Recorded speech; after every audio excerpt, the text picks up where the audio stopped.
Welcome to my channel.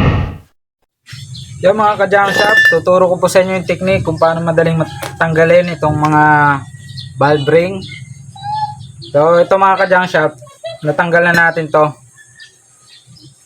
Ito po yung cylinder head ng multicab. So ito mga ka-junk shop, no, makikita nyo yan, may mga nakasulpot dito na ganito. Natanggal na natin lahat. Ang pinakamahirap lang din dyan tanggalin itong mga ring.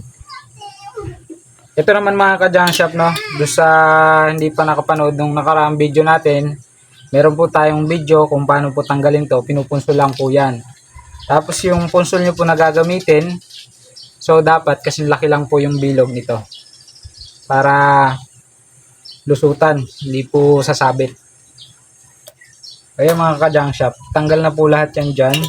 Ang natitira na lang tong mga ring. So dati mga ka-junk shop, ang ginagawa ko, kailangan meron akong matalas na sinsel.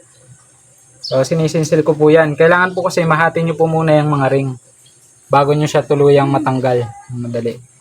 Ngayon naman mga ka-junk shop, gina-grinder ko na lang. So yun na lang po yung pinakamadali nating technique kung may grinder po tayo. So grinderin na lang natin. Mga ka-junk shop, ganito ha. Kapag grinder natin, dito lang siya natin papatamaan. Kailangan lang natin siya putulin. Saka po natin siya patamaan ng sinsel. Ito po, simulan ko ng grinderin.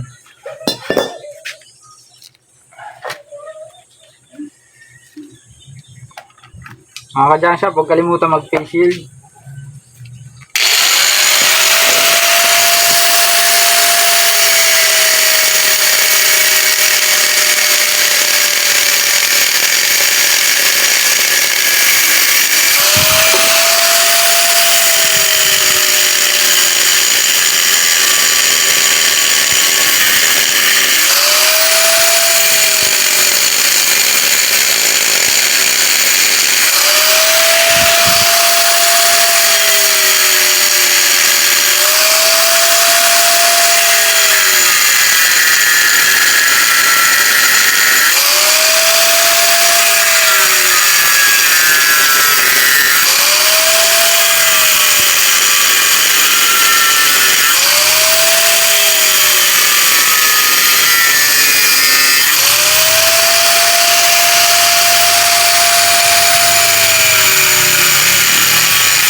Ayun mga ka-junk shop, kung makikita nyo, abot naman kasi ng bala yung bawat labi niya. So napatamaan natin halos lahat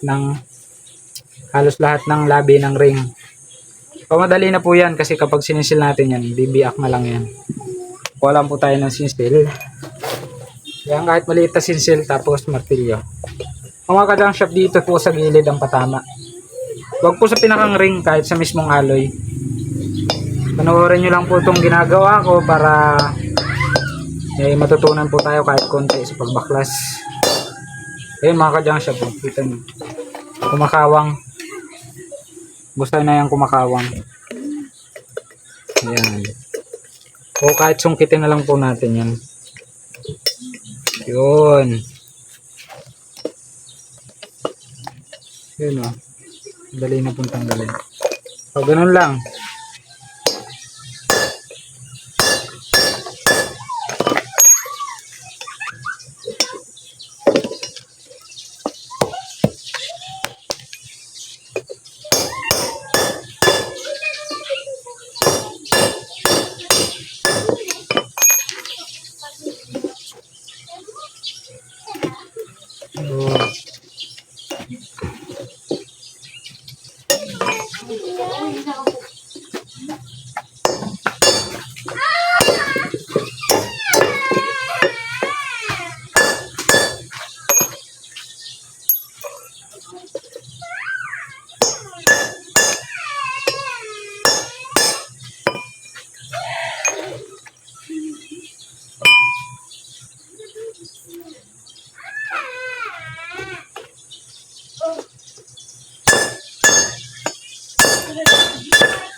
So same process lang din po dito sa kabila.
So, ganun lang mga ka-junk shop, no? Kung saan po yung unang biniyakan nyo, doon siya papatamaan ng sinsel.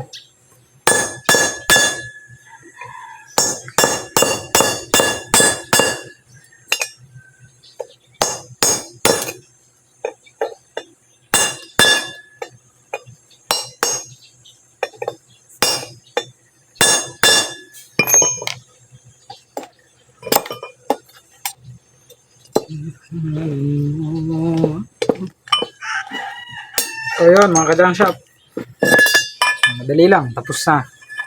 So ito mga ka-junk shop, purong aluminum na yan.